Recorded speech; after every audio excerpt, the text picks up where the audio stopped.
Up a lyric from Life of a Showgirl inspired a viral tweet. And I have to admit, they got my ass. They really did. The tweet says, a whole block full of baby Kelce heads. Someone commented on that tweet and said, the fate of Kylie Kelce. First of all, the lyric is, quote, have a couple kids, got the whole block looking like you, from Wishlist, which is my favorite song on the album, I think. I've said it so many times before, the Kelce genes are strong. And here's a moment that happened this week. This week was Uncle Trav's birthday.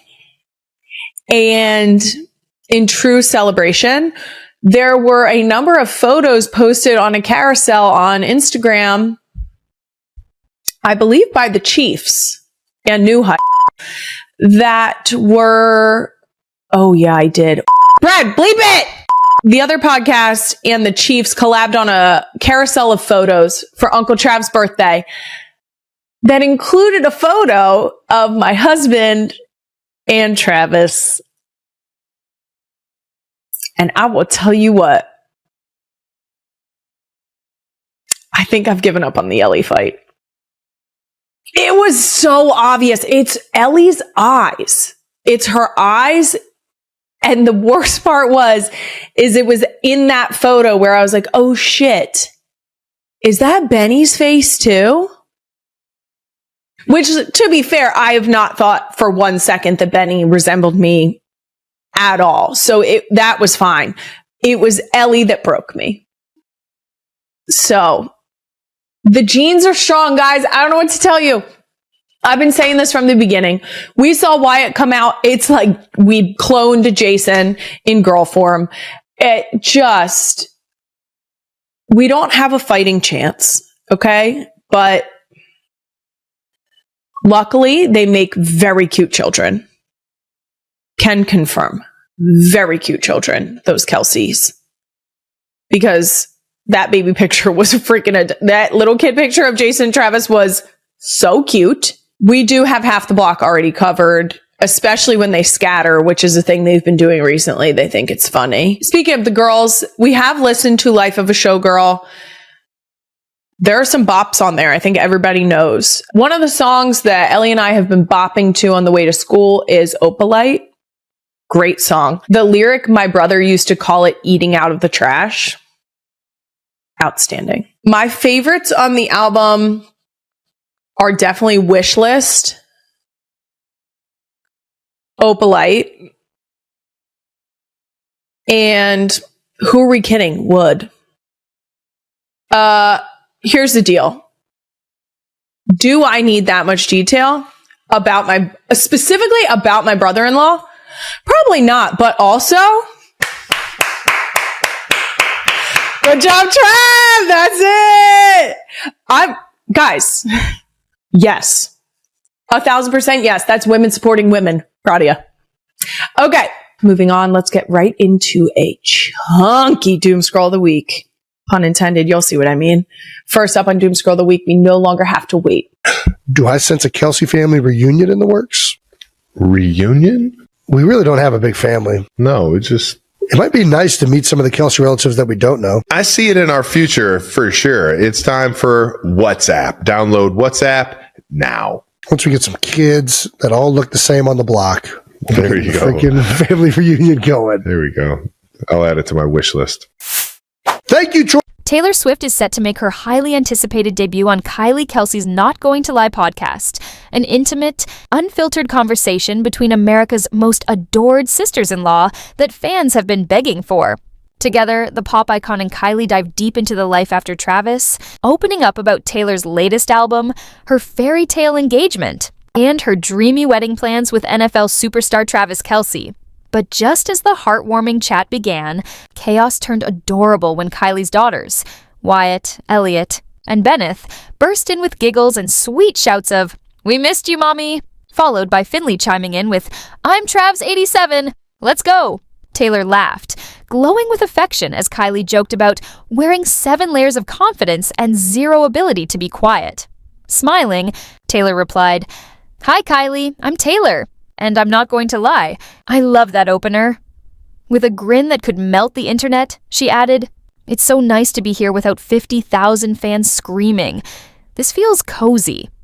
The tender moment captured Swift at her most human, blending global fame with pure family warmth.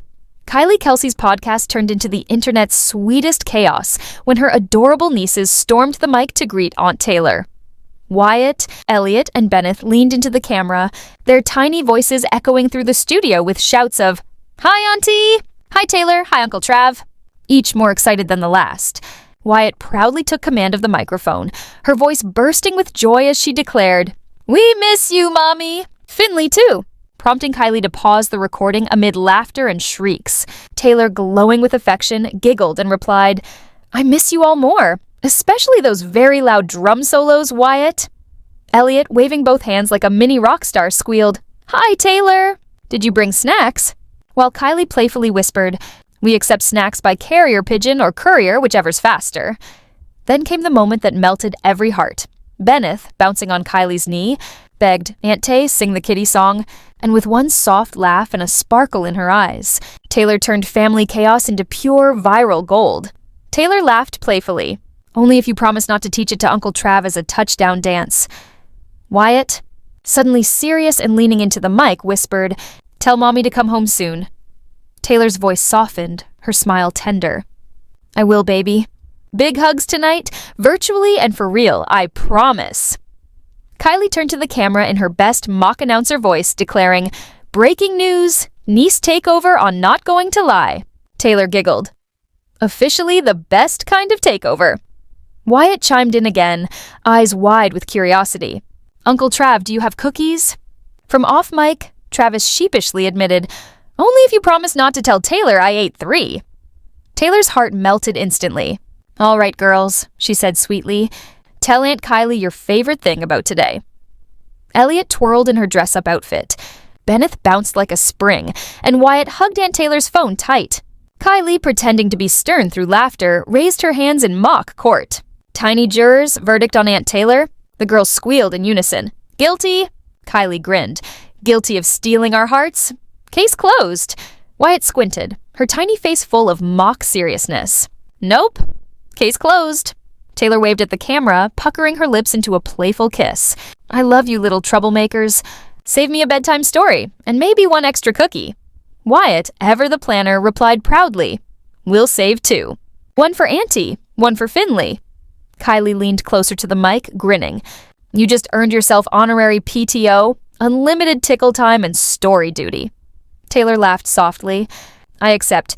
Terms include mandatory sing-alongs." Bennett shouted gleefully, "Bye, Auntie!" and Taylor blew another kiss. "Bye, sweetheart. Dream of sparkly things and silly dances," Wyatt added with solemn pride. "And tell Mommy we made art." Kylie wrapped up the moment warmly. "Thanks for popping in, Tay. The nieces are officially your fan club for life." Taylor smiled, touched. "Tell Uncle Trav he better start practicing his bedtime song. Big shoes to fill." Kylie laughed, glancing around. "Domestic is the vibe tonight.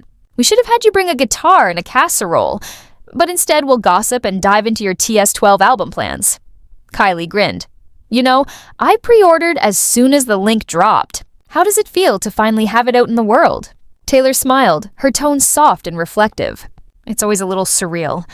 Releasing an album feels like sending 100 paper lanterns down a river and just praying the current is kind. This one feels extra personal, but lighter too. There's humor, nostalgia, and a kind of peace I haven't felt before." Kylie laughed.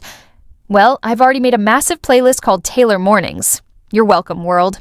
But tell me, life after the big ring, has everything turned into sparkly napkins and choreographed grocery runs?" Taylor chuckled, shaking her head. "If only. It's less an overnight fairy tale and more like a never-ending sleepover with your most loyal teammate.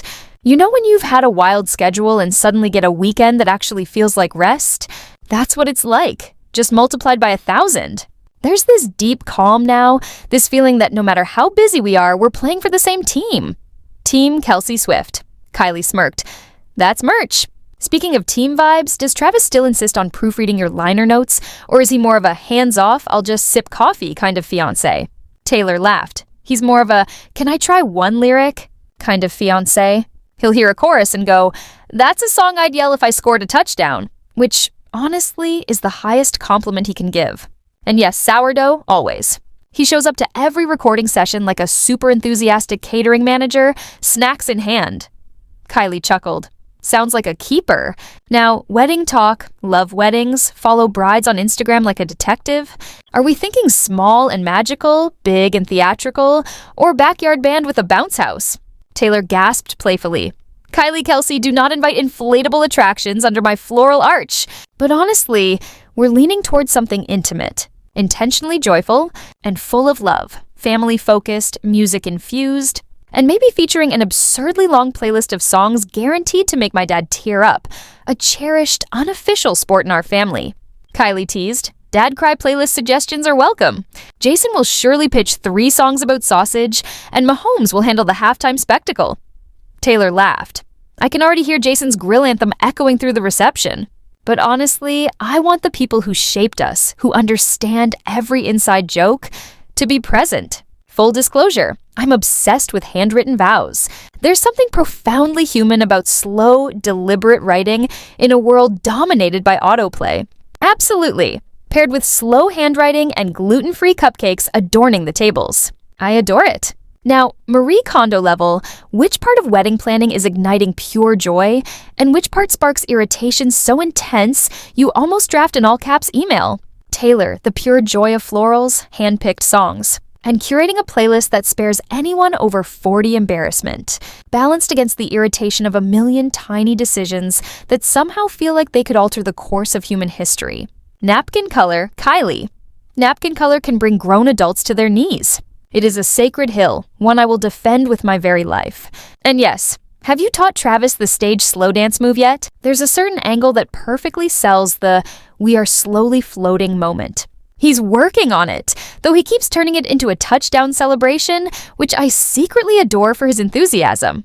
There are subtle choreography cameos in his back pocket, a shoulder shimmy here or there he thinks is romantic, and I think it's absolutely adorable.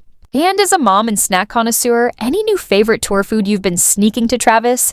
Does he still live for giant sandwiches? He's obsessed with sourdough. But recently, I've lured him into artisanal granola bars that he claims are strictly training table fuel, though secretly, he's devouring them in his locker at midnight with the lights off like a rebellious teen.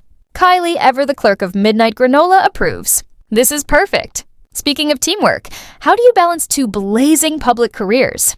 You dominate colossal arenas, he rules massive stadiums, and I survive the chaos of epic soccer tantrums. How do you maintain privacy, Taylor? Boundaries are sacred. We have our zones, public, family, and the absolutely unrecordable living room dinosaur dance zone. We're masters at curating what goes public and what remains ours. Humor is essential. Laughing at the absurdity makes it feel lighter. Kylie, laughter and dinosaur dances are the ultimate emotional reset. Now, the burning question, honeymoon stage or honeymoon planning. Are you secretly plotting an island escape where every treat arrives in a coconut? An island escape where every treat arrives in a coconut? I want the island escape with a coconut, but also the comforting option of home. Maybe a whirlwind abroad followed by a slow, cozy home stretch. Honestly, it's the tiny domestic rituals that thrill me as much as grand gestures. Mastering a recipe together and failing spectacularly already feels like a romantic adventure. Kylie, mock serious, recipe failures are the cornerstone of marriage lore. And if you need a crash course on getting a toddler to nap while dad perfects touchdown dances, Kylie's your guru. Taylor, you're the oracle of bedtime magic. I adore the idea of a 3-song buffer before cutting the cake. Guests can savor the last bite without missing a single beat. Kylie, final thought. What advice would you give a newly engaged couple trying to keep the spark alive when life turns into a non-stop blur of obligations? Taylor grins. Keep curiosity alive. Ask each other small, quirky questions every week, like, what's a smell from your childhood that makes you nostalgic? You'd be amazed what unfolds when you schedule discovery. She continues. Also, prioritize outrageously fun dates. At least once a month, do something delightfully silly. It reminds you that being playful is not just allowed, it's essential. Curiosity, scheduled silliness, and even napkin-color democracy. That's the ultimate headline. Kylie nods. Taylor, thank you for being so candid and for bringing calming band-aids to the chaos of wedding planning. I'm so happy for you. Taylor beams. Thank you, Kylie. I adore you. And for the record, if napkins ever become a debate, I will personally bring samples. Kylie is set to host a playful napkin summit complete with snacks, granola, and perhaps a slow dance rehearsal featuring Travis's signature touchdown shimmy.